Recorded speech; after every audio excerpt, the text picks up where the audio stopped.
Sir, আমরা ঠিক জায়গায় যাচ্ছি তো? এই ট্রেনটা তো মনে হচ্ছে দুনিয়ার একদম শেষ প্রান্তে নিয়ে যাচ্ছে।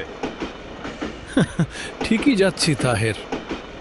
যেখানে মানুষ যেতে চায় না, সাংবাদিকদের সেখানেই যেতে হয়।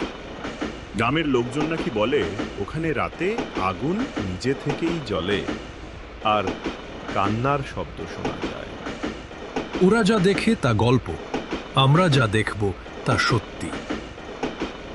মানে আপনি বিশ্বাস করেন না ভূত আছে?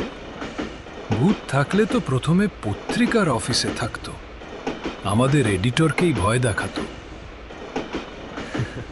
সত্যি বলছেন স্যার, উনিই তো সবচেয়ে ভয়ঙ্কর মানুষ।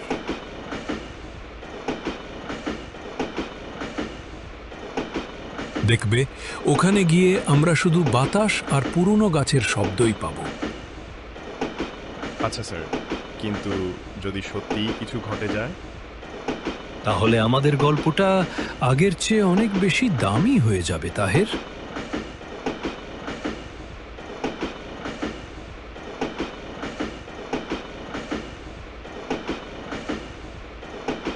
কি নেবেন বাবু, দুধ চা নাকি রং চা? দুইটা রং চা দিন ভাই। স্যার, জায়গাটা একটু অদ্ভুত না? রাস্তা শুনশান, মানুষও তেমন নেই। তুমি তো শহরের মানুষ, গ্রামের নীরবতা মানেই অদ্ভুত লাগে তোমার। না স্যার, কিন্তু সবাই বলছে এই গ্রামে রাতে কেউ বাইরে বের হয় না। এটা শুনে একটু ভয়ই লাগছে। ভয় পেলে সাংবাদিকতা করতে আসা যায় না তাহের। আমরা সত্যিটা জানতে এসেছি, ভূত আছে না মানুষের বানানো গুজব। আপনারা বাইরের লোক মনে হয়। যদি শ্মশানের দিক যান, সাবধানে যাবেন। সেখানে অনেকেই আসে, কিন্তু আর ফিরে যায় না ঠিক মতো। মানে ফিরে আসে না মানে কি?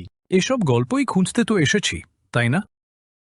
গল্প নয় বাবু, রাত হলে ওদিকের বাতাসও অন্যরকম লাগে। স্যার, আমি বললাম না এই জায়গাটা ঠিক না। ভয় পেও না, রাতেই আমরা যাব ওদিকটায়। ক্যামেরা চালু রাখবে, 1 সেকেন্ডও বন্ধ করবে না।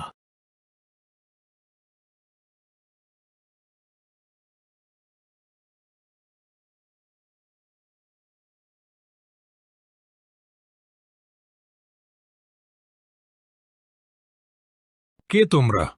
এই সন্ধ্যাবেলায় শ্মশানে কিসের কাজ?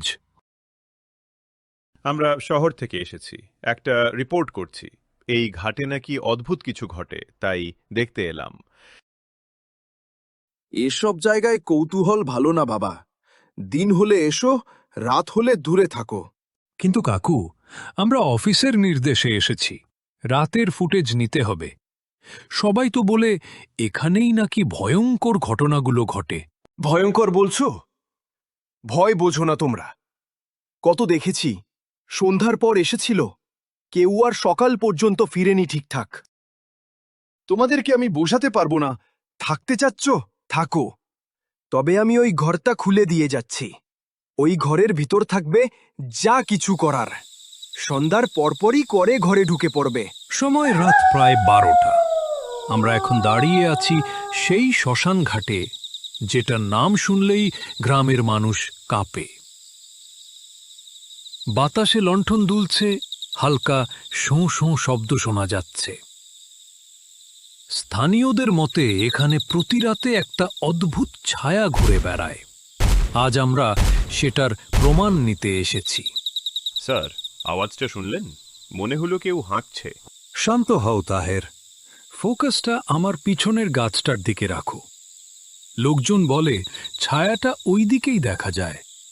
দর্শক বন্ধুরা, হয়তো ওটা শুধু বাতাস, অথবা হয়তো কিছু অন্য রকম। স্যার, লাইটটা একটু বাড়াবো? না না, যেভাবে আছে সেভাবেই রাখো। প্রাকৃতিক আলোতেই সব ধরা পড়তে দাও। যদি কিছু থাকে সেটা নিজের মতো প্রকাশ পাক। তুমি দেখলে?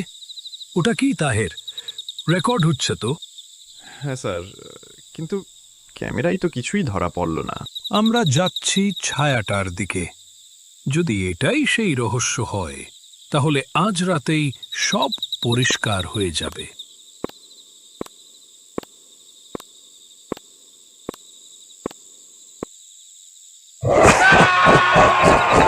Sir, sir!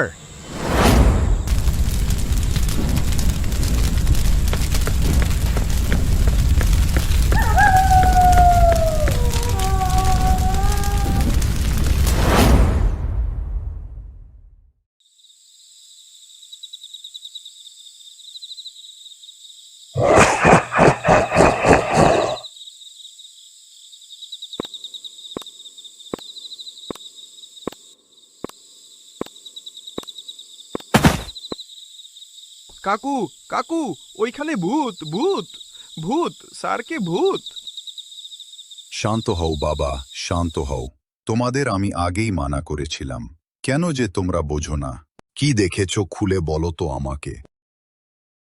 দেখলাম ঝোড়ের মধ্যে থেকে দানব আকৃতির কিছু একটা এসে স্যারকে টেনে নিয়ে গেল, আর শ্মশানের আলো হঠাৎ জ্বলে উঠল।